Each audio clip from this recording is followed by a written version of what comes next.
Ya, chiquillos, entonces les voy a pedir que por favor apaguen los micrófonos para que no se escuche ningún ruido que interfiera con la clase y, como les dije, que vayan anotando cualquier duda que surja en el chat para yo responder al final. Si en algún momento llega a haber una pregunta que yo tampoco puedo responder ahora, les voy a buscar la respuesta y el paper para que podamos discutirlo en conjunto con la persona que preguntó, porque como ustedes saben, yo igual me estoy formando, entonces no soy una experta en el tema. Trato igual de ir haciendo lo mejor que puedo con lo que sé. Y bueno, espero que esta clase, como les digo, les sirva. Esta primera clase es una introducción a la micología, donde lo que nosotros vamos a ver principalmente va a ser las generalidades del reino fungi, ¿verdad? Algunos conceptos básicos. Vamos a también abordar algunos antecedentes históricos, el origen y evolución de los hongos, los principales grupos taxonómicos y características generales, ¿ya? Entonces, muchas de las personas que están acá tienen una formación biológica, algunas no, así que voy a tratar de hacer todo lo posible para que me entiendan a lo largo de la clase, que es la idea, que aprendan. Asimismo, sé que hay personas que igual tienen conocimientos ya previos de los hongos, por lo tanto puede que esta clase les parezca un poco básica, pero es la idea para introducir al curso y después continuar en las siguientes clases con temas más específicos. ¿Alguna pregunta? ¿Hay alguien que no ha apagado el micrófono? Por favor, apague los micrófonos. Y vamos a comenzar con esta primera clase de introducción a la micología. Bueno, generalidades. Lo primero que nosotros tenemos que saber es qué es la micología. ¿A qué se refiere este término? Entonces, la micología es el estudio de los hongos y proviene de dos palabras en latín, ya que componen esta palabra micología, que sería miques, que significa hongo, y logos estudio. Por eso la micología es la ciencia que estudia todos aquellos organismos denominados como hongos, entre comillas, y que ha sido estudiado por los científicos durante los últimos 200 años aproximadamente. Es una ciencia bastante reciente con respecto a otras, como por ejemplo la botánica o el mismo estudio de la zoología, ¿verdad? Y los animales. Entonces, así se define la micología. Esta ciencia abarca diversas disciplinas académicas y en estas diapositivas tenemos aquellas que son más importantes. Por ejemplo, los hongos tienen muchas aplicaciones desde el punto de vista de la micología. Muchos de ellos, que son comestibles, son estudiados de manera etnomicológica. Desde el punto de vista de la genética se pueden establecer muchas relaciones entre estos organismos, árboles filogenéticos. Desde el punto de vista de la medicina, hay muchos hongos comestibles que además son medicinales, ¿no es cierto? Y por lo tanto tienen un potencial para combatir o para prevenir ciertas enfermedades. Entonces, todas estas áreas que aparecen aquí son algunas de las disciplinas en las que está involucrada la micología. Ahora bien, desde el punto de vista actual, los hongos son considerados un grupo polifilético. ¿Qué quiere decir esto? Que el término hongo, que nosotros solemos utilizar habitualmente en muchas expresiones, designa más bien una forma de vida que ha ido evolucionando muchas veces en el transcurso del tiempo y en distintas líneas de organismos. O sea, nosotros muchas veces designamos hongos a organismos que hoy en día ya no se clasifican como parte del reino fungi, sino que se encuentran en otros reinos, como ocurre por ejemplo con los mixomicetes, que pertenecen al reino protista, pero que están incluidos dentro de la definición de los macrohongos. Y por eso mismo muchas veces uno le dice hongos, así simplemente. Entonces son varias formas de vida, un grupo polifilético, donde tenemos organismos que han ido evolucionando en conjunto, de manera afín. De acuerdo a la clasificación de los seres vivos, tenemos dos propuestas por el mismo autor que son bastante aceptadas.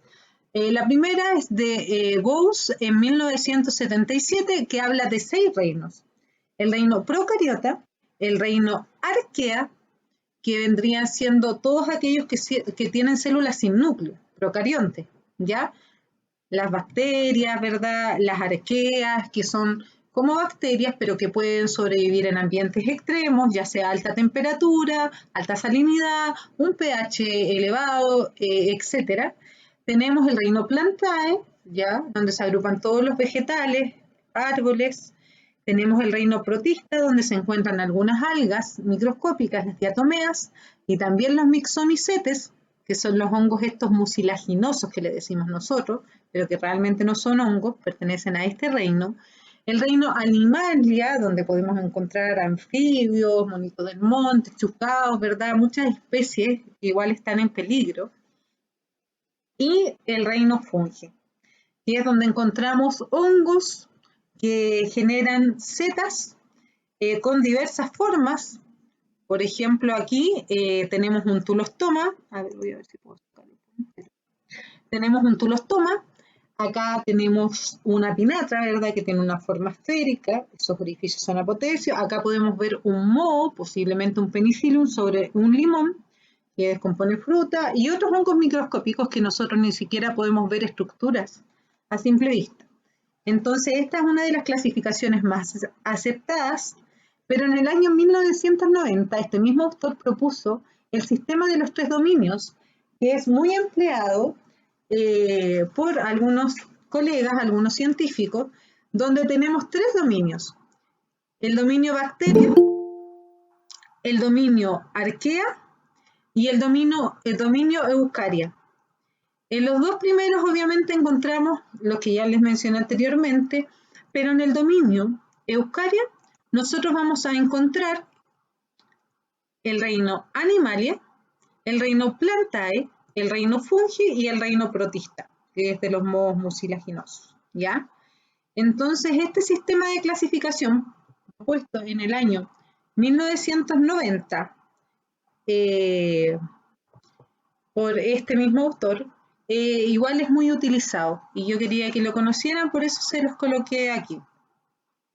Ahora bien, en nuestro planeta hay una gran biodiversidad de hongos, de acuerdo a algunos autores como Hasberg y Lukin en el año 2017, en un paper que yo les voy a compartir en una carpeta junto con mucho otro material una vez que terminemos esta clase, además de la clase de hoy, mencionan de que es posible que tengamos entre 2,2 y 3,8 millones de especies fúngicas en el mundo. Y de esas solo hay descrita, con suerte, un 5%, un poco más de 100.000, 150.000 especies. Entonces, eso nos demuestra lo mucho que hay que hacer aún por conocer a estos organismos tan maravillosos que tienen estas fructificaciones tan bonitas en algunos casos y llamativas, y también nos llevan a pensar en la biodiversidad fúngica como un componente clave para mantener los ecosistemas. Esto se debe a que los hongos están íntimamente relacionados con el funcionamiento de los ecosistemas, porque imagínense, lo que hacen los hongos es que la materia orgánica disponible, algún animal, ¿verdad?, que murió en un lugar, qué sé yo, ellos lo que hacen es liberar exoenzimas para descomponer esta materia, hacer que los nutrientes sean liberados en pequeñas partículas y que puedan ser asimilados por otros organismos, ya sean plantas u otros animales o microorganismos que habitan en el suelo. Además de eso, todos conocemos el rol que tienen los hongos como degradadores. Los mismos hongos degradadores de madera, ¿verdad? Cómo se nutren a partir de estos hongos, y igual permiten de que los nutrientes de la madera vayan quedando disponibles para otros organismos más pequeños o que no pueden digerirlo. También tenemos a los hongos como patógenos, ya sea afectando ciertos cultivos o nuestro bosque nativo, a veces a los notofagos, sus hojas, qué sé yo, como patógenos de animales. ¿Y esto por qué sucede? Porque ellos igual se encargan de controlar poblaciones. Entonces, una manera de controlar es afectando a los individuos más débiles para que sobrevivan los más fuertes, aunque suene un poco fuerte. Y también generan varias relaciones simbióticas, ya sean las micorrizas, donde se asocian a árboles, ¿verdad?, para beneficiarse y darle un beneficio a los árboles también, o en los líquenes, Recordemos que los líquenes igual son una asociación simbiótica donde participa un hongo, participa una alga, participa también una cianobacteria muchas veces. Entonces, son muy importantes y la biodiversidad fúngica sin duda es clave para mantener saludable nuestro planeta, ¿ya? Aquí en esta diapositiva podemos observar diversos hongos, la mayoría de ellos nativos o endémicos de Chile, con diversas formas, cumpliendo diversas funciones, pero quise mostrarles una pincelada de la diversidad que tenemos en nuestro país, que es muy linda.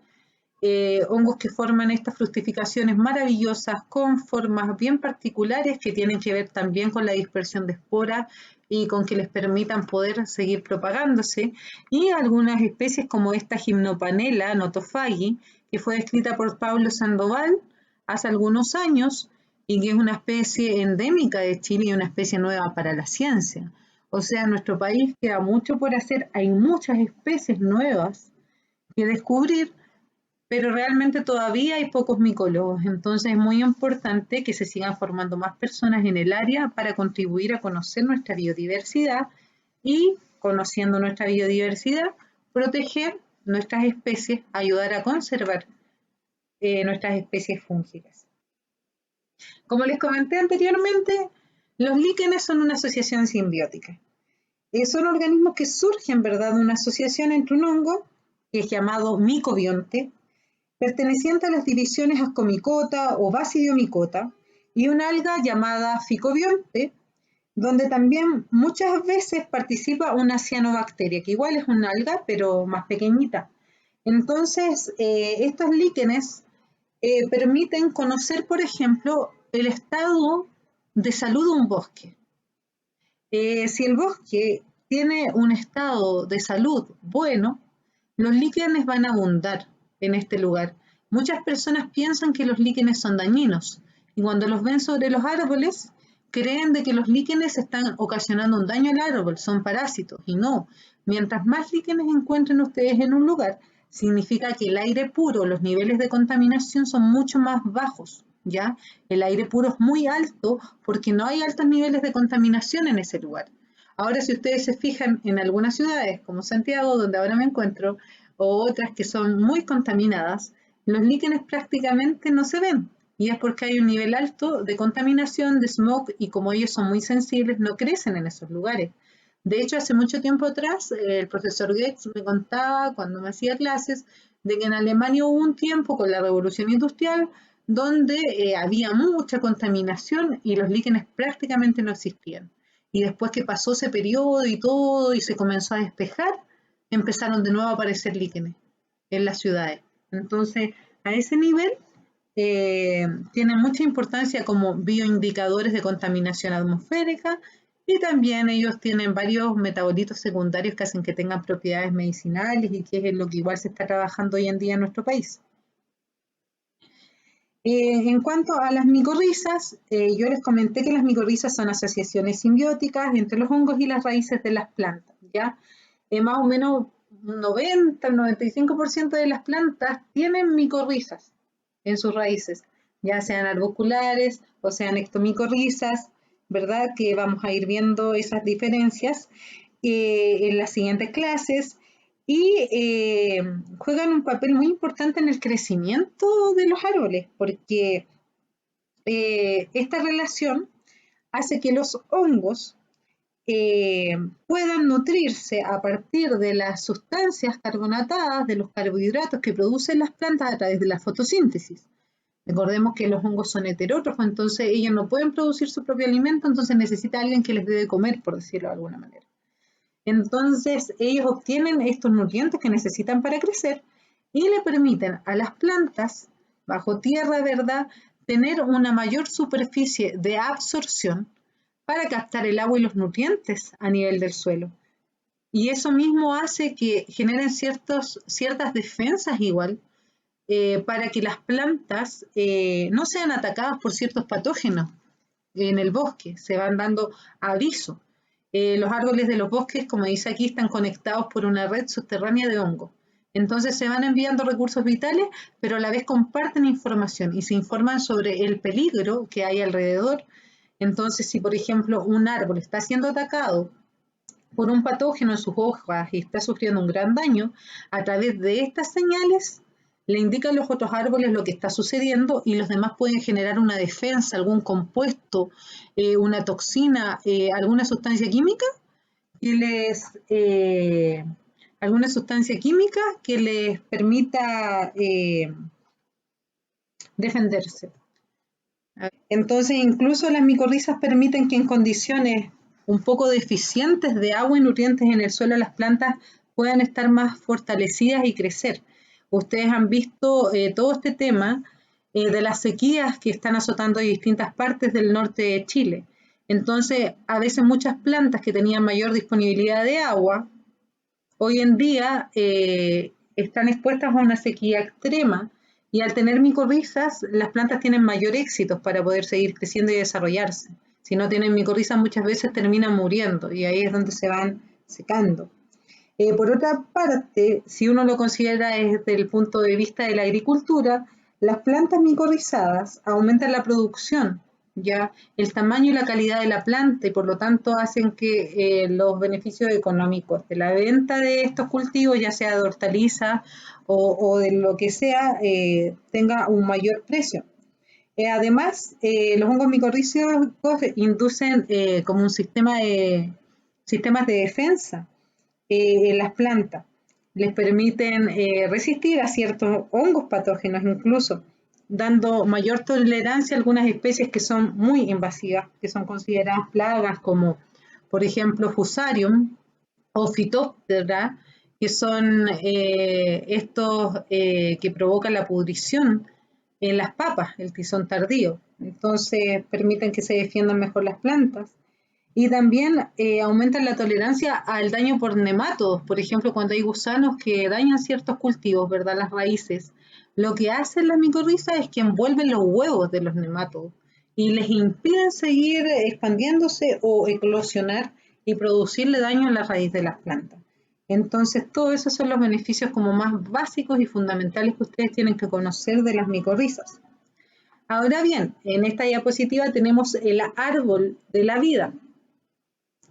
Y esto lo coloqué más que nada para darles a conocer cómo ha ido evolucionando la vida desde que apareció hace 3.500 millones de años en la Tierra y estaban las primeras bacterias que eran muy similares a las actuales, pero más básicas, hasta los organismos eucariontes como las plantas, los animales y los hongos que nosotros vemos hoy en día. Y también para comentarles de que la aparición de los hongos es bastante reciente. Aquí podemos ver cómo fue evolucionando la vida, ¿verdad? A lo largo del tiempo, cómo se pasó de un entorno acuático preferentemente a un entorno terrestre y cómo las plantas que se desarrollaban, los vegetales en el agua, ya tuvieron que aliarse con ciertos hongos a través de las mismas micorrizas para poder colonizar la Tierra, para poder habitar el ambiente terrestre. Las plantas aparecieron, supongamos, hace unos 1.000 millones de años. Los hongos aparecieron un poco después y están muy cerca de los animales. De hecho, los hongos son mucho más parecidos a los animales que a las plantas, ¿ya? Como les decía, son heterótrofos, por lo tanto necesitan alimentarse a partir de otros organismos, presentan sustancias de reserva como el glicógeno, por lo tanto los animales igual tienen estas sustancias de reserva y las plantas no, entonces es más que nada para que ustedes puedan apreciar cómo estos tres reinos están tan cercanos y que los hongos se parecen mucho más a los animales que a las plantas y que ayudaron a las plantas a colonizar la Tierra. Ahora bien, las tendencias evolutivas que se han dado en los hongos a lo largo del tiempo es que en la fase vegetativa vemos que pasa de un talo unicelular a tener un talo multicelular, el micelio. ¿Ya? Pasamos desde un entorno acuático a vivir en un entorno terrestre, con todo lo que ello implica. hifas sin paredes transversales, sin divisiones, sin septos. Hay hifas septadas en algunas divisiones como en la basidiomicota, que es una de las características que igual las distingue de otras divisiones. Y bueno, desde el punto de vista reproductivo, igual hay grandes cambios. Por ejemplo, en un inicio teníamos una fructificación holocárpica. ¿Esto qué se refiere? Holo significa como todo y holocárpica quiere decir de que toda la estructura que uno veía expuesta estaba conformada por esporas y destinada a la reproducción. Hoy en día lo que nosotros observamos es una fructificación eucárpica. Y esto quiere decir que los órganos reproductores surgen en una porción del talo. Se fijan que cuando nosotros tenemos una seta cualquiera, por ejemplo un champiñón, en el himenóforo, en la parte donde van las láminas rosaditas, nosotros vamos a encontrar las esporas. Y es esta estructura la destinada a la reproducción. Pero no es todo el hongo. O sea, el micelio es la parte que continúa creciendo, está bajo tierra, el verdadero hongo, y es vegetativa. Entonces, a eso se refiere este cambio. También tenemos la formación de cuerpos fructíferos, o setas, o callampas, como muchos dicen, que son estas estructuras vistosas en muchos casos para atraer a ciertos animales, para poder provocar una mejor dispersión de las esporas. También se produjo un levantamiento del cuerpo fructífero sobre el sustrato, cuerpos fructíferos epígeos. ¿Esto qué quiere decir? De que los hongos comenzaron a hacer que sus estructuras visibles, las setas, quedaran sobre la tierra, no bajo tierra como las trufas y como eran muchos de estos organismos antes de que se produjera este cambio evolutivo. También un aumento en la superficie reproductiva a nivel del himenóforo, una parte totalmente adaptada para la reproducción, para producir esporas, ¿verdad? Y todo esto. Y la dispersión de las esporas por diversos medios, ya sea por el agua, por el viento, a través de insectos y muchas veces a través de animales, como ocurre con las trufas, donde muchas de ellas son consumidas por ciertos animales, incluso por aves, y después son dispersadas en su excremento, ¿ya? Al igual que las semillas de las plantas. Entonces, esas son como las tendencias evolutivas igual más importantes que han ocurrido en los hongos en el último tiempo. Ups, espérenme un poquito más. Me fui hacia atrás, apreté algo aquí.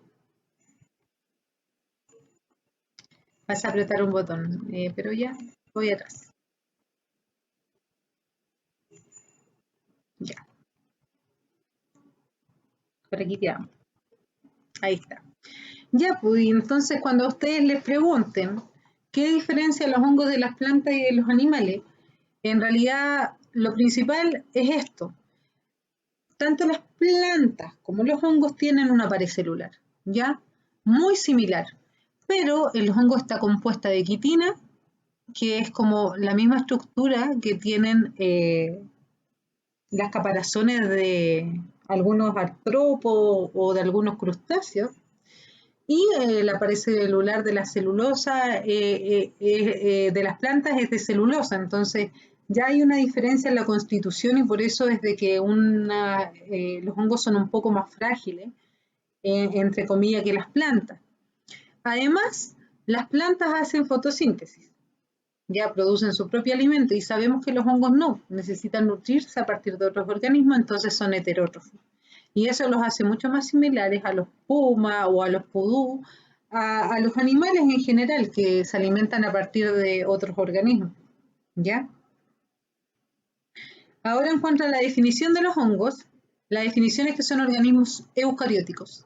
Esto quiere decir que tienen células nucleadas, ya compuestas con un núcleo, que no tienen plastidios como los cloroplastos que están presentes en las plantas, que son heterótrofos, no realizan su fotosíntesis, entonces tienen que alimentarse a partir de otros organismos, que adquieren alimentos por absorción, ¿ya? Son osmotróficos. ¿Esto qué quiere decir? Que ellos tienen que liberar unas enzimas que son las exoenzimas y en base a ello van degradando el alimento en el exterior para hacerlo asimilable para otros organismos como para sí mismos muchas veces. Forman talos. Nosotros lo que vemos en los hongos no son verdaderos tejidos, son talos, son talófitos. Esto quiere decir que es un tejido muchas veces indiferenciado. Todo el hongo, toda esta estructura, tanto como el micelio que está bajo tierra, están formados por hifas, por micelio. Entonces, es una estructura no como los tejidos verdaderos en plantas y animales. Son unicelulares, como en el caso de las levaduras, o pueden ser filamentosos, donde participan las hifas en la constitución de estas estructuras. Se reproducen, multiplican y dispersan por esporas, aunque igual vamos a ver que pueden también reproducirse a partir de trozos de micelio. Tienen una pared celular compuesta por quitina, al igual que algunos insectos, sustancias de almacenamiento como el glicógeno, que está presente también en animales, y grasas, por eso le digo que los hongos son más parecidos a los animales evolutivamente que a las plantas. Y los hongos, como cualquier otro grupo de organismos, se definen a través de las siguientes categorías. Se definen de acuerdo a su alimentación. Se definen de acuerdo a la forma que tienen de crecer y diferenciarse. Y en tercer lugar, por la reproducción. Entonces, por alimentación, los hongos se alimentan a partir de otros organismos. Son heterótrofos y eso ya es un concepto que ustedes con esta primera clase tienen que manejar. Dependen de compuestos carbonatados, azúcares, obtenidos por otros organismos. Por eso es que para ellos es tan favorable asociarse a las raíces de las plantas para nutrirse a través de las micorrizas. O por eso es que hay hongos descomponedores de materia orgánica, ya sea animal o vegetal, hongos descomponedores de madera, porque tienen que conseguir su alimento. Estas interacciones con otros organismos se van a clasificar como saprotrófismo, cuando están alimentándose a partir de materia orgánica muerta, parasitismo, cuando se alimentan a partir de organismos vivos, y simbiosis mutualista, cuando forman estas asociaciones como las micorrizas o los líquenes. Los hongos se alimentan de otros organismos y, para que les quede claro, muertos, como los hongos saprótrofos, descomponedores de madera, vivos, en simbiosis mutualista, y de organismos vivos, como ocurre con los hongos parásitos. Y ahí les puse una fotografía de cada uno de ellos para que ustedes puedan ver qué hongos tenemos en cada caso. Por ejemplo, en el primero, un tramete versicolor, creciendo sobre madera, saprótrofo, descompone materia orgánica de un árbol. Igual está vivo, pero no está siendo parásito, ya, solo está descomponiendo corteza principalmente. Después tenemos a Cortinarius autoturmalis, Magellanicus, que está en simbiosis mutualista con las raíces de Nothofagus principalmente, y hongos parásitos les puse ahí un yao, Citaria erioti, que son estos digüeños, ¿verdad?, de coihue que están parasitando el árbol. Dentro de estas interacciones, para que les quede más claro, les puse estos monitos. Tenemos que el saprotrofismo y el comensalismo, nosotros podemos ver que los organismos se alimentan sin interferir, cada uno come de su propio plato. En el caso de la simbiosis, el mutualismo, ambos organismos interactúan de forma beneficiosa, comparten mutuamente y ambos se benefician. Pero en el caso del parasitismo, un hongo le causa daño al otro. Un organismo causa daño al otro, por lo tanto, él se está beneficiando, pero, para que les quede claro, está viviendo a expensas del otro organismo. Muchas veces solo lo debilita, como ocurre con los árboles de Nothofagus, ¿verdad?, donde crecen los digüeños. Pero en algunos casos, como algunas armillarias que afectan las raíces de los árboles, le provocan la muerte a los hospederos. Entonces, ahí es donde está el peligro. Y los hongos asimilan los nutrientes por absorción, la osmotrofia, ¿ya? Osmotrofia es como un término que se utiliza para denominar a la absorción de nutrientes que realizan los hongos, descomponiéndolos con sus exoenzimas y haciéndolos asimilables tanto para ellos como para otros organismos. Entonces, entran en contacto directo con el sustrato a través de las hifas, producen exoenzimas y algunos ácidos orgánicos, disolviendo los nutrientes, y así se pueden alimentar. absorbiendo los nutrientes disueltos, y para esto necesitan disponibilidad de agua. Por eso es que los hongos están tan relacionados con la humedad. Ellos sin agua prácticamente no pueden desarrollarse, les cuesta mucho. Entonces necesitan la disponibilidad de agua. Y pueden existir en cualquier lugar donde hay nutrientes y agua. Donde haya algún nutriente, incluso cuando uno deja, obviamente, una fruta fuera del refrigerador o un pan varios días y sale de vacaciones, qué sé yo, ellos encontrando humedad van a descomponer eso, van a aparecer mohos. Ahora bien, acá les quise mostrar la estructura de una hifa. Por ejemplo, nosotros acá tenemos varias hifas, algunas entrelazadas. Podríamos decir que esto es como una parte del micelio del hongo, que es el verdadero hongo que está bajo tierra. Entonces, si yo hago un cortecito aquí, voy a tener la estructura de una hifa. Y al observarla, lo primero que me voy a dar cuenta es de lo que les hablaba, que tiene una pared celular, ¿se fijan? Rodeando, a veces bastante gruesa, y está compuesta por quitina. Tiene una serie de organelos, están descritos acá, al igual que las células animales y vegetales. Y la diferencia es que la hifa continúa creciendo. Son varias células que se van uniendo y formando esta célula alargada, donde podemos ver una punta de crecimiento. Entonces, esta es la orientación que lleva el crecimiento de la hifa. Las hifas son estructuras cilíndricas filamentosas que constituyen el cuerpo del hongo. El micelio es el verdadero hongo, lo que nosotros vemos, la seta en realidad es la estructura reproductiva que se da bajo ciertas condiciones ambientales adecuadas. Están formadas principalmente como por una fila de células envueltas en la pared celular. ¿Ve? Aquí tenemos una célula, acá hay otra, pero todo este conjunto alargado es una hifa, ¿ya? Y pueden tener tabiques, como sucede aquí, que son los septos que se denominan, pero hay algunas hifas que no tienen esos tabiques, ¿ya? Y va a depender mucho de la división que estemos viendo. Y tiene muchas funciones. Una función de las hifas es crecer, el crecimiento. También, si se fijan, todos estos organelos que tienen cumplen la función de nutrir al hongo en su totalidad. Y también tienen una función de reproducción, porque son estas hifas las que se especializan muchas veces y son las que salen a la superficie y conforman las setas, los cuerpos fructíferos, ¿verdad?, para la reproducción. Y las hifas en general son estructuras especializadas que están presentes en distintos tipos de hongos. Por ejemplo, en los hongos parásitos, estas hifas pueden posarse sobre una hoja, producir algunas estructuras llamadas haustorios y a través de eso obtener nutrientes desde la planta. Eso ocurre en los hongos parásitos. Pero también hay hongos micorrízicos arbusculares donde en los extremos de las hifas se forman unas estructuras como arbúsculos o vesículas que pasan al interior de la planta hospedera y a partir de allí obtienen esos nutrientes que ellos necesitan para sobrevivir. Lo hacen para captar los nutrientes principalmente como un complemento a la planta. Pero como en el caso de esas micorrizas arbusculares, el hongo en cierta forma a través de estructura ingresa a través de los arbúsculos o las vesículas al interior de la planta, es un poco más invasivo. Muchas veces se decía que esto más que nada era como una especie de parasitismo, pero dado que el beneficio es mutuo, se considera una simbiosis.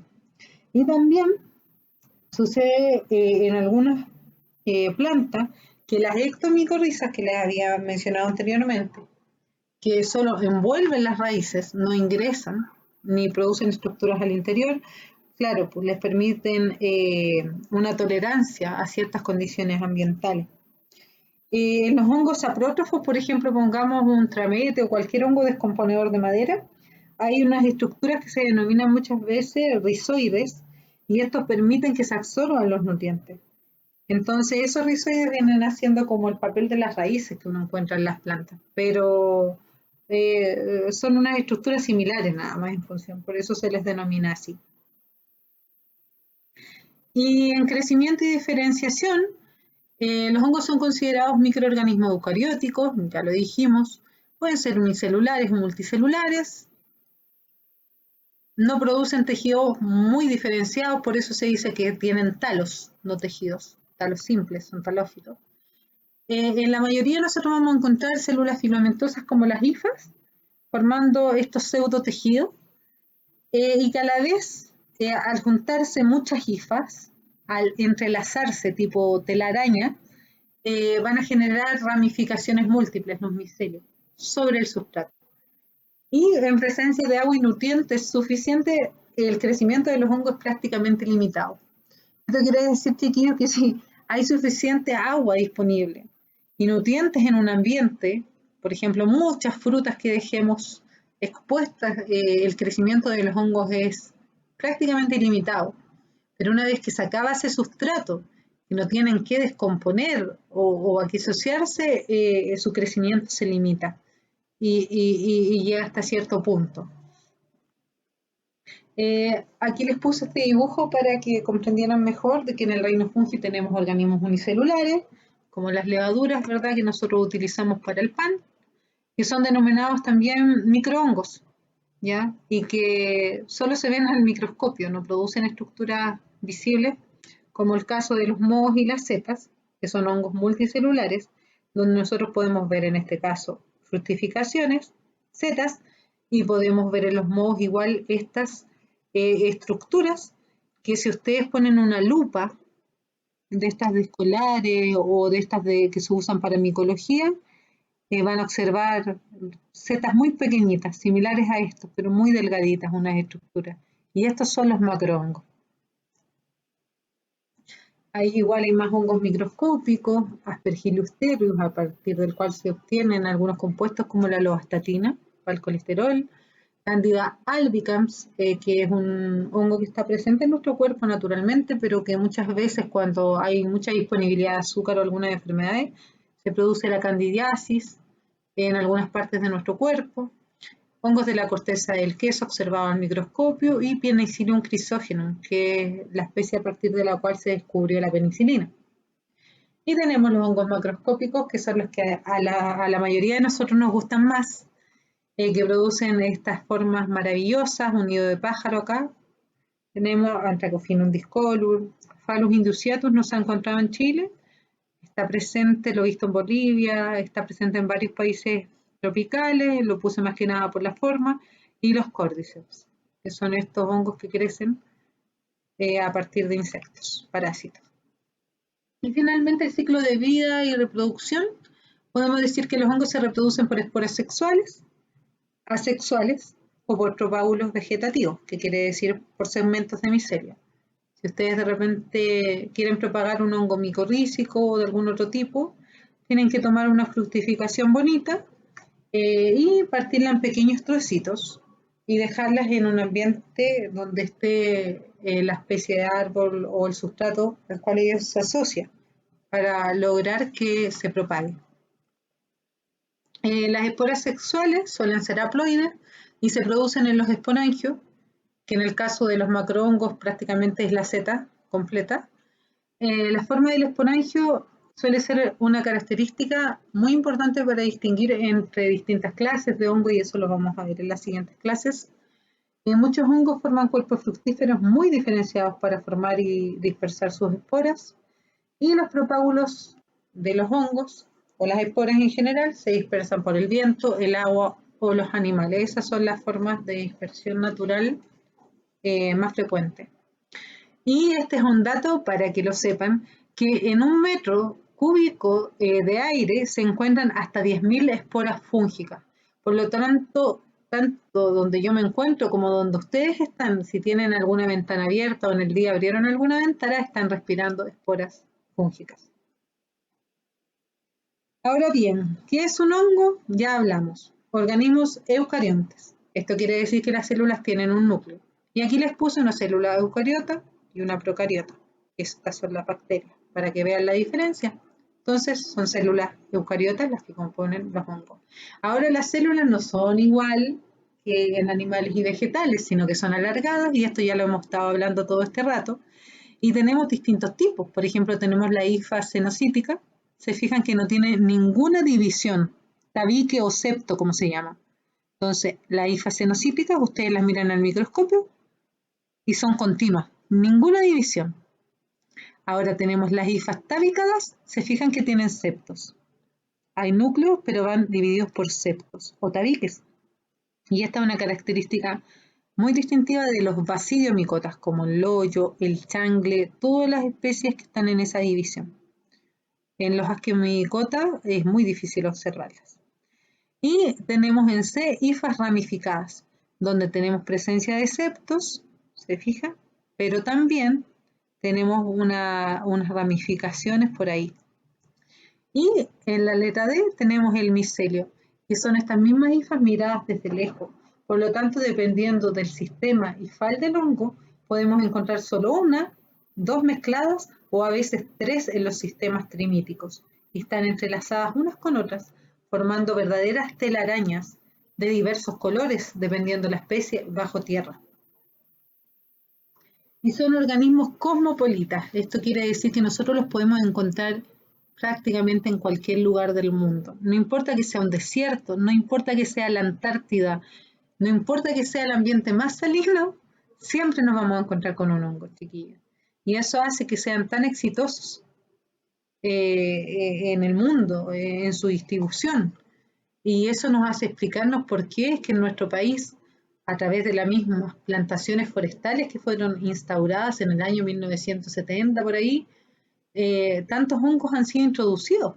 O muchas veces nosotros viajamos a otro país y si no nos limpiamos bien los zapatos, hay esporas de hongos que son súper resistentes a distintas condiciones y pueden llegar con nosotros a Chile.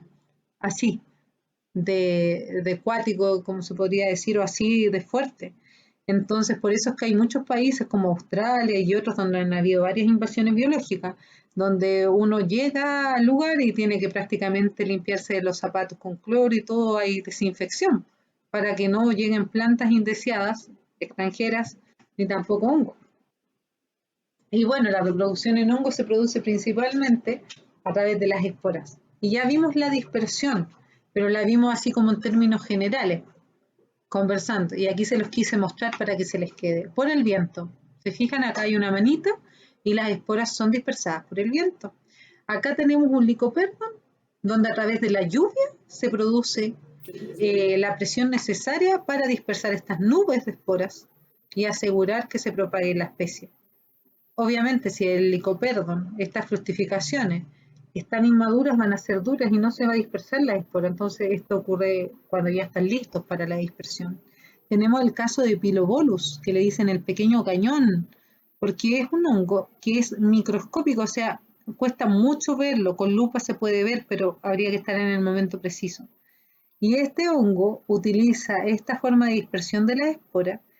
Por ejemplo, hay suficiente agua y ¡pum! Como una bala de cañón, estas esporas son dispersadas y caen en el pasto, viene un vacuno o algún animal, se la come, defeca y vuelven a quedar en el mismo lugar o se van dispersando hacia otros lugares. Entonces, de una forma muy efectiva. Y en el caso de los nidos de pájaro, que tanto nos gustan a muchos por su forma, lo que tenemos nosotros dentro es un peridiolo, que son como estas lentejitas. Pero la dispersión de las esporas que están contenidas dentro de esta estructura de los peridiolos no se va a dar si no hay agua. Entonces requieren de agua. Entonces comienza a llover, a acumular agua, esto se empieza a inundar por completo. Y cuando está inundado, ¿qué pasa? Cada uno de estos que parecen lentejas, los peridiolos, se hinchan, se hinchan, se hinchan y ¡pum! Revientan. Y así se dispersan las esporas en ese caso. Entonces, si se fijan, cada uno de estos hongos tiene una forma de dispersar sus esporas que ha sido la más efectiva que ha logrado tener a lo largo de la evolución. Ahora, características especiales de los hongos, tenemos que ciertos hongos toleran condiciones extremas. Por ejemplo, el rango de temperatura que puede tolerar un hongo es de menos 5 grados Celsius hasta los 60 grados Celsius, chiquillos. En pH desde 1 hasta 9, un rango muy amplio comparado con otros organismos. En oxígeno 0,2, o sea, un 21% de oxígeno, que para nosotros sería impensado, necesitamos un 60% más o menos, si no nos vamos asfixiando. La actividad hídrica igual 0,65, muy baja comparada con otros. Y con respecto a eso, eh, podemos explicarnos de que existen muchos hongos que han sido, yo creo que ustedes han leído las noticias de repente, de que fueron enviados hongos y líquenes al espacio y sobrevivieron un mes y prácticamente el 60% quedó vivo. Y eso es por eso, porque los hongos tienen una tolerancia a condiciones extremas asombrosa, se pueden adaptar a cualquier ambiente y por eso es que muchos han dicho que van a llevar hongos a Marte para poder comenzar a colonizarlo, para que generen suelo, para que puedan permitir que después las plantas y otras formas de vida logren establecerse. Y tenemos grandes tamaños de fructificaciones y micelios. Se estima que el organismo más grande del mundo es un hongo, y se trata de un micelio de este hongo que aparece en esta fotografía, Armillaria ostoyae, que fue encontrado en Estados Unidos, en Oregón, que cubre 2.200 acres, que estamos hablando de unas 600 hectáreas, con una edad estimada de 2.400 años de antigüedad. O sea, nosotros vemos estas fructificaciones efímeras en todo ese lugar si fuésemos a explorar, pero el micelio que está bajo de tierra es el que cubre toda esta extensión y tiene 2.400 años. ¿Se imaginan? Este es el organismo más grande que existe en nuestro planeta, un hongo, no es la ballena azul, no es ningún otro organismo, más que un hongo, un micelio gigante. Así que eso nos hace pensar igual bastante en cuán especiales son estos organismos, maravillosos. Y tenemos también a Macrocybetitans, que aquí hay un ejemplar muy grande, pero hay otros mucho más grandes. Esta es una especie que crece en lugares tropicales, podemos encontrarlo en Florida, en América Central y del Sur de forma nativa, ¿ya? Igual se puede encontrar en otros lugares de nuestro planeta. Y en el año 1980 lo describieron como Tricoloma titans, pero después con la genética y las clasificaciones lo cambiaron al género Macrocibe. Por eso es Macrocybetitans. Y si ustedes se fijan, es de un gran tamaño, presenta un pie muy grande que supera los 50 centímetros. El sombrero fácilmente en algunos ejemplares podría llegar a medir casi 1 metro. Tiene este color bastante particular, me refiero crema, y las láminas que se observan acá en la base pueden llegar a tener 2 centímetros de grosor, o sea, es un hongo muy grande y eso ya sale de nuestras expectativas. Po. Nosotros muchas veces pensamos que los hongos, ya, un loyo acá en Chile, un boletus loyo, es un hongo grande, un gargal con todos los pilios que tiene es grande, pero estos hongos ya superan las expectativas que uno logra imaginar. Y acá les tengo esto, más que nada para decirle que las micorrizas pueden abarcar grandes extensiones de bosque, que es lo que sucede acá con este hongo Armillaria ostoyae, de 2.400 años, hectáreas y hectáreas de todos estos árboles pueden estar conectados bajo tierra a través de micorrizas y se están comunicando en los árboles. ¿Y por qué puse este GIF? Porque este GIF es de la película Avatar, una película que me gusta mucho, que encuentro que más que fantasiosa es algo muy acertado y donde se ve toda esta conexión del bosque, tanto a nivel subterráneo como por encima. Y bueno, acá les tengo más que nada un ciclo de vida general para que ustedes entiendan cómo se reproducen los hongos a partir de las esporas. Y más que nada les digo general porque igual vamos a ver en las siguientes clases algunos ciclos de vida por división para que los conozcan. Y acá tenemos una seta, un cuerpo fructífero, que ya está listo para liberar las esporas, está maduro. Entonces las esporas se liberan bajo condiciones adecuadas de humedad y de nutrientes, van a germinar y así se genera la hifa, que son estas células de los hongos. Entonces aquí tengo esta espora, germinan las hifas, se van entrelazando y forman un micelio. Y luego, ¿qué sucede? Cuando están listas las condiciones igual, muchas de estas hifas se agrupan en una esfera similar a un huevito, que es el primordio del hongo, y comienzan a crecer. Se va desarrollando la etapa juvenil, llega adulto y se repite este ciclo, que es como lo más común, ¿ya? Y el verdadero hongo, como les digo, está bajo tierra. Es el micelio, que es la parte vegetativa del hongo. Pero la parte reproductiva también está compuesta por hifas, si la miráramos al microscopio, ¿ya? Y viene cumpliendo esa función de reproducción, ¿ya? Solo de reproducción. Muchas veces nosotros podemos ir caminando por el bosque y ni siquiera ver un primordio, nada, pero el micelio de los hongos va a estar en su sustrato, ya sea en el suelo si es esto micorrícico, o en la madera si es descomponedor de madera, pero va a estar ahí. Incluso a veces cuando hay recién un animal descomponiéndose, hay micelio ahí, hay bacterias. Muchas veces se producen fructificaciones, otras no, pero siempre están presentes los hongos. Entonces quería que entendieran eso. Acá es lo mismo, el ciclo de vida. ¿Se fijan? Una espora, otra espora de otro hongo.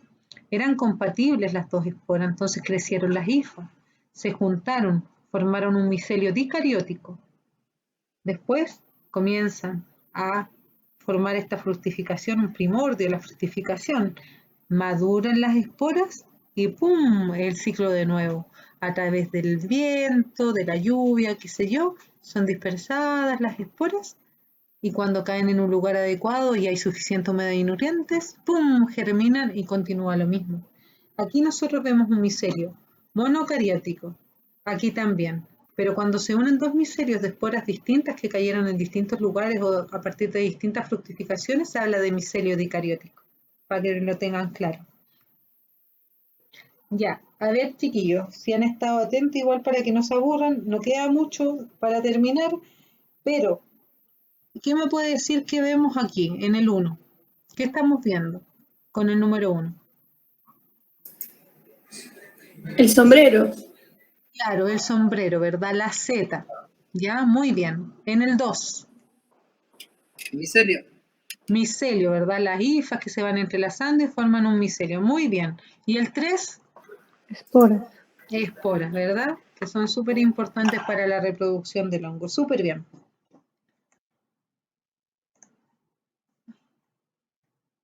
Entonces ahora lo que les voy a mostrar es más que nada para que vean la diferencia entre un microhongo, como es la levadura que solo se ve al microscopio, y los macrohongos. ¿Se acuerdan que hablamos que en el caso de la levadura, yo no voy a observar una levadura individualmente, así mirando nada más esta placa? Aquí lo que nosotros vemos son unas colonias, ¿ya? Entonces la levadura, para poder observarla, yo tengo que tomar una muestra de estas colonias, ponerlas en el microscopio, hacer una preparación y observarla y voy a ver esto. Cada una de estas células es un hongo, por eso es unicelular. Cada una tiene un núcleo y cuando se reproducen lo que hacen es que se reproducen por brotes, por yemación. Entonces a partir de una levadura, ¿qué sucede? Sale una pequeña levadurita que después se corta cuando ya está suficientemente desarrollada para crecer por sí sola y así se van multiplicando las levaduras. Ahora, ¿qué sucede con un moho? Por ejemplo, yo tengo un moho del pan, lo pongo en una placa Petri donde tiene nutrientes, tiene humedad y comienza a desarrollarse. Lo que yo voy a ver va a ser micelio, en este caso, no una colonia, un micelio. A veces, si dentro de una muestra hay dos micelios de distintos mohos, por decir algo, un penicillium y un aspergillus, voy a tener distintas cepas, ¿ya? Distintos géneros desarrollándose en una misma placa.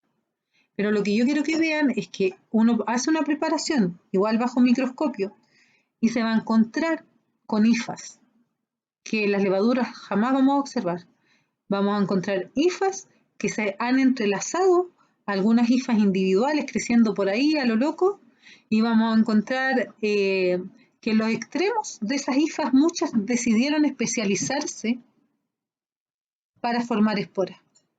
Y estas son las pelotitas que observamos acá, las esporas. Entonces, esas son las diferencias entre un macrohongo y un microhongo. ¿Se fijan? Unicelular, microscópico, acá yo por lo menos veo estructuras. Si yo miro con una espora encima de esta placa, voy a ver estructuras chiquititas, pero similares a unas setas muy finitas.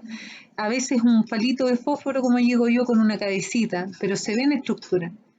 Y acá voy a observar eso, como un desarrollo de esporas a partir de las hifas. Entonces, quería que les quedara bien claro cómo se ven bajo el microscopio, porque muchas veces uno escucha ya, las levaduras son distintas a los mohos, a las setas, pero si no observa esto, se queda pensando por qué son tan distintas. Entonces, espero que se les quede estas características. Y bueno, la gran diversidad de los hongos se organiza a través de la sistemática, ¿ya? Y en este diagrama lo que nosotros estamos observando es un filograma donde a partir de un ancestro común vamos obteniendo diversas ramas filogenéticas o ramas del árbol para ver la evolución de los distintos grupos de organismos. Entonces, tenemos, por ejemplo, una rama, vamos avanzando, donde están los animales. Tenemos otra que nos lleva a las plantas, otra que nos lleva a las algas, ya sean rojas, algas café, y también nos lleva hacia los hongos mucilaginosos, que en realidad no son hongos verdaderos, donde están los myxomicota, que son estos hongos que nosotros vemos tan llamativos, tan frágiles, como fuligoséptica, qué sé yo. Tenemos algunos hongos que se parecen mucho a los hongos, pero no lo son. Ya pertenecen a la división Oomycota y que generalmente son parásitos de planta. Y tenemos los hongos verdaderos, que son todos estos y que se agrupan en el reino fungi. Y estos son los de nuestro interés, porque los otros son organismos afines. Muchas veces se estudian en micología, ya, pero son aparte, no pertenecen al reino fungi, a los Eumycota. Y aquí lo que les quiero dar a conocer es que hay sílabas al final de cada uno de los rangos taxonómicos que nos ayudan a distinguirlo. Por ejemplo, si nosotros en hongos nos queremos referir a una división, termina en micota. Basidio, micota. Si es una subdivisión, termina en micotina. Ustaligino, micotina. Si es una clase, va a terminar en micetes. Ustilaginomicetes. Si es un orden, va a terminar en ales, ¿ya? Ustilaginales. Las familias terminan igual que en las plantas, en Aciae, ya por eso no lo coloqué. Y el género y especie tenemos Ustílago el género, especies Ustílago maidis. Esta especie es un carbón que se da en el maíz, que es comestible, que se come mucho, se consume mucho en México, que es el huitlacoche, ¿ya? Entonces, esta es la manera en que terminan en los hongos todos estos rangos taxonómicos. Obviamente no les voy a pedir que se los aprendan, pero es bueno que lo conozcan, porque no son igual que en animales y en plantas. Por lo tanto, no pueden tener las mismas terminaciones que los otros grupos. ¿Ya?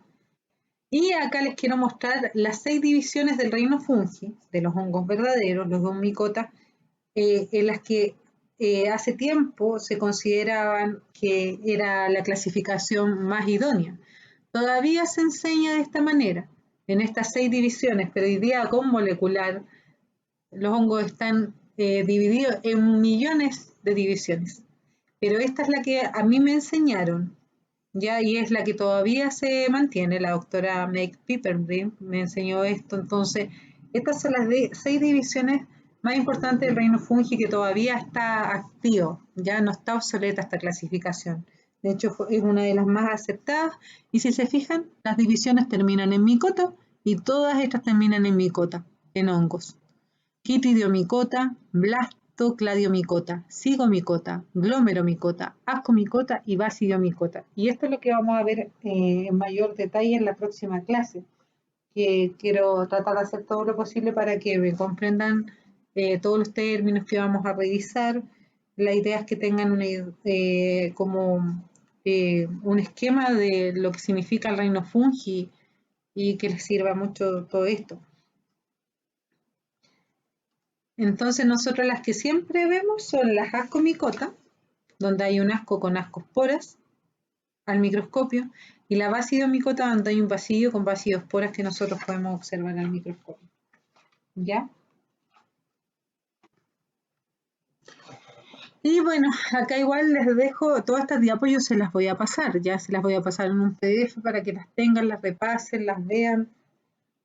Así que aquí están las divisiones de los hongos, pues de los hongos verdaderos, un micota, hay descrito un poco más de 100.000, Quifidiommicota, hay más de 1000, Zygomicota, 1100, Glomeromicota 200, Ascomicota 33.000, más algunos hongos imperfectos que igual se clasifican allí, Basidiomicota 30.000, Myxomicota los mohos mucosos 600, más que los protistas que pertenecen al reino protista, y los oomicotas al reino cromista, y algunas divisiones menores de posición filogenética incierta. Ahora, sobre los antecedentes históricos, que igual es más que nada para que entiendan cómo se ha ido desarrollando la micología a lo largo del tiempo. Antes del año 1953 había un gran problema para clasificar los organismos, ¿ya? Ustedes saben que no existía un sistema definido y de uso universal para nombrar plantas, animales o hongos. Entonces, cada organismo se conocían solo por el nombre común, que más encima era local. En cada lugar le decían distinto al hongo, a la planta o al animal, o eran descritos de forma individual en latín. Imagínense cómo se describía un champiñón en el año 1753. Aquí está, Fungus campestris albus supernis, ya un hongo que habita en el campo, que tiene color blanco, que es un poco resbaloso, tal vez Inferne rubens, con las láminas un poco rosadas, pero se fijan, eran descripciones que prácticamente nadie podría entender hoy en día, muy difíciles, y en ese tiempo tampoco, y cada uno le daba un nombre local. Entonces había muchas diferencias y apareció este señor en el año 1753, Carlos Linneo, que publicó una obra que se llamaba Species Plantarum, especie de planta. Y ahí definió y estandarizó la nomenclatura binaria para todas las plantas en esta época. Entonces los hongos fueron considerados parte del reino vegetal, pero al menos se avanzó con que fueron teniendo un nombre científico. Y el gran mérito de este señor fue que la nomenclatura ahora es mucho más simple hoy en día, de uso universal. ¿Se imaginan? No hubiésemos seguido como en esa época, no hubiésemos podido ponernos de acuerdo en nada para clasificar los hongos ni ninguna otra especie. Entonces hoy en día una especie fúngica se nombra con la nomenclatura binaria propuesta por Carlos Linneo, la cual es mantenida y desarrollada según un código internacional, que desde esta fecha hay reuniones anuales o cada 2 años para ponerse de acuerdo. Y el champiñón ahora se llama Agaricus, que es el nombre del género, Bisporus, el epíteto, y siempre va la inicial del autor que lo describió al final. Por eso a veces ustedes se encuentran con esto, Agaricus bisporus, y la L. Las categorías superiores ya vimos delante, aquí vamos a la inversa. La especie Agaricus bisporus, género Agaricus, familia Agaricacea, orden Agaricales, clase Basidiomycetes, división Dicariomicota. Y después, reino fungi. Y ahí está. Ahora, ¿qué pasa con la diversidad de hongos? Linneo en su obra solo incluyó 10 géneros con 90 especies de hongos, ya en Species Plantarum. Sabemos hoy en día que los hongos no son del reino de las plantas, pero ahí eran considerados en ese reino. Entonces vino Elias Fries, que dicen que fue el Linneo de los hongos, el padre de la micología, que catalogizó y describió más de 5.000 especies fúngicas en este librito, Systema Mycologicum, ¿ya? Y ahí lo publicó. Después, nos vamos a centrar en los antecedentes históricos de la historia de la relación entre los hongos y el ser humano, ¿ya? Pero nos vamos a centrar en esto ahora, en el interés científico, porque todo esto otro igual lo vamos a ver en la última clase. Entonces, en el interés científico, los primeros botánicos serios, como Carolus Clusius, este caballero, enumeraron varios hongos, pero todavía no tenían un concepto claro de la naturaleza. Entonces, en el año 1601, publicó su obra Rariorum Plantarum Historia, que incluyó la primera monografía solo dedicada a los hongos, con flora fúngica regional, 105 especies, 45 de ellas comestibles. Después vino Franciscus van Sterberg en el año 1675 con Theatrum Fungorum, primera enciclopedia sobre hongos con mención a los hongos comestibles y tóxicos. Y aquí están algunas páginas muy bonitas para esa época. Después vino Johann Gottlieb Gleditsch en 1753 con Methodum Fungorum, la primera obra que trató de hongos de forma exclusiva. Y aquí están las ilustraciones muy bonitas. Después vino este señor Jacob Christian Scheffer en 1762, que su libro es la primera mayor iconografía con láminas a color, con 4 ediciones hasta el año 1800, y así están las ilustraciones que hacía. Después vino el invento del microscopio, donde ya existían ciertas herramientas para estudiar los hongos. Y esto vino no antes del siglo XVIII. Entonces aquí se supo que las esporas de los hongos pudieron ser observadas por primera vez y solo en el siglo XIX se aclaró en detalle cómo era su reproducción. Y aquí adquiere relevancia este caballero, Robert Hooke, que fue uno de los primeros inventores del microscopio y que observó células vegetales y después abrió el estudio de la micología a las demás personas. Por eso les hablaba que lleva como 200 años esta ciencia realmente practicándose. Acá está cómo era el microscopio, donde tenía el ocular, el objetivo, imagínense, algo muy pequeñito, pero que sirvió de mucha ayuda en aquel entonces. Y esto era lo que él observó y fue ilustrando científicamente. También estaba Antoine van Leeuwenhoek con sus microscopios muy simples, que fue capaz de observar bacterias y cloroplastos. Y este era su microscopio, aunque no lo crean. Con los lentes acá, aquí se colocaba la muestra, acá se movía la muestra para acomodarla, y este era el botón de enfoque. Igual para una persona que pueda ver bien, por ejemplo, a mí me costaría bastante con un aparato así tan pequeño. Después tenemos a Pier Antonio Micheli en 1729, Nova Plantarum genera Ixiuta, Tourne forti methodum disposta. Esta fue la obra que él escribió. Y aquí por primera vez observó las esporas o las semillas que le decían en ese tiempo de los hongos, usando un microscopio. Alrededor de 900 especies. Aquí tenemos el género Clatrus. Y Louis René Tulasne y Charles Tulasne en 1861 escribieron esta obra Selectae Fungorum Carpologia, y esta obra representa el nivel descriptivo más alto de la micología del siglo XIX, una de las mejores obras en ese entonces. Y algunas de estas obras clásicas, como la Flora Garicina Danica, que ustedes, bueno, desde el año 1983, pero en internet todavía de repente aparecen ejemplares siendo vendidos, usados, qué sé yo, se usan todavía como referencia para estudio micológico por las ilustraciones que tienen y porque la mayoría de los nombres se han mantenido, aunque muchos por los análisis moleculares y todo esto de la filogenia han cambiado. Pero se fijan, está la especie y sus esporas. Las esporas es una característica muy distintiva de los hongos. A veces hay que observar los vacíos y otras estructuras, pero las esporas sin duda son muy distintivas, su forma, su color, las reacciones. Y bueno, chiquillos, yo, a ver, voy a mirar.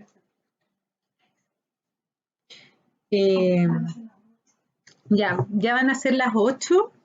Yo les quería hablar cortito de la micología chilena, pero yo di una charla que se llama El poder de los hongos, que era como una charla vocacional para naturalistas chiles, donde hablo de esto mismo, ¿ya? De la historia de la micología chilena, cómo comenzó desde el año 1800 en adelante hasta el presente, y más o menos las expectativas que uno tiene del futuro del estudio de los hongos en Chile. Entonces, para no alargar más la clase, si quieren les puedo enviar el link de esa charla. Tienen que irse ahí buscándola porque hablé de muchas cosas igual personales, de mi experiencia estudiando micología, que tampoco es mucha aún, pero ahí aparece todo esto descrito. Entonces ahí lo pueden ver con más calma y todo. Yo les envío el PDF, o prefieren que les comente ahora sobre el tema.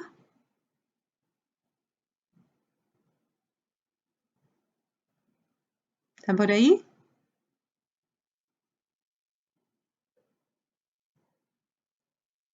Sí, sí queremos el link. Es que todos están diciendo que sí en los comentarios, digo los mensajes. Ya. Sí, todos queremos el link, por favor. Ya, vale, les voy a enviar el link de esa charla. No tienen para qué verla toda, se van solo a esta parte, por favor. Y ahí la pueden revisar, que son como todos estos micólogos. Aquí les voy a pasar rápido la diapo, pero que han habido muchos micólogos y micólogas que ahí están a lo largo de la historia de nuestro país, ¿ya? La mayoría ya están viejitos, pero desde el año 2000 hay varios vigentes que son estas personas, ¿verdad? Y los que estamos emergiendo aún, algunos liquenólogos, entonces para que se informen cómo contactarlos, ahí dije, y qué hacía cada uno, si a alguien le interesa estudiar líquenes, hongos, qué sé yo. Y bueno, el misterio continúa expandiéndose hasta el presente, cada día son más las personas que estudian hongos en Chile. Acá tengo ahora las referencias bibliográficas. Acá tengo toda la bibliografía más importante que he ocupado para elaborar todas estas clases. Muchos de estos libros que aparecen acá, chiquillos, yo se los voy a pasar. Yo les voy a compartir una carpeta. Yo creo que por Dropbox, como lo hice con el curso anterior, donde van a estar hasta libros muy antiguos disponibles para que ustedes los puedan descargar e ir estudiando, ¿ya? Para que los descarguen y los tengan. Y les recalco eso, descárguenlos, por favor, porque hubo muchas personas que yo ya habían pasado meses y borré la carpeta y me dijeron que se las volviera a compartir y la idea es que ustedes vayan descargando todo lo que yo les comparto, ¿ya? Así que esas son como las referencias bibliográficas. Muchas gracias por su atención en esta clase. Espero que haya sido agradable, que no estén tan lateados, porque sé que es mucha información, pero traté de hacerlo lo más completo posible para que igual tengan una buena formación base de lo que es la micología básica, ¿ya?